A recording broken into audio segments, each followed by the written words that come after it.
90% of all street fights end up on the ground. So you better learn Brazilian Jiu-Jitsu. Yeah, that's bullshit. Let me explain. First, let me say I'm not dumping on Brazilian Jiu-Jitsu or any of the grappling-based martial arts. Okay, so calm down.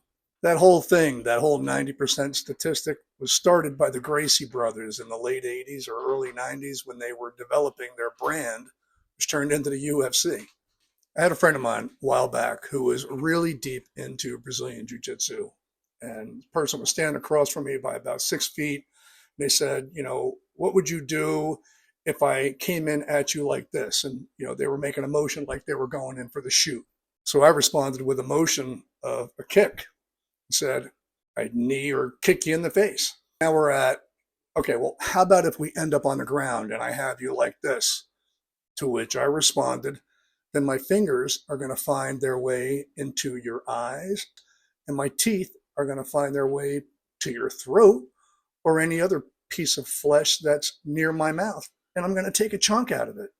I'm not looking to score points. I'm looking to get home safe. I mean, I can say with some degree of confidence that I know what to do if I end up on the ground. And it's not just the things that I mentioned a couple of seconds ago.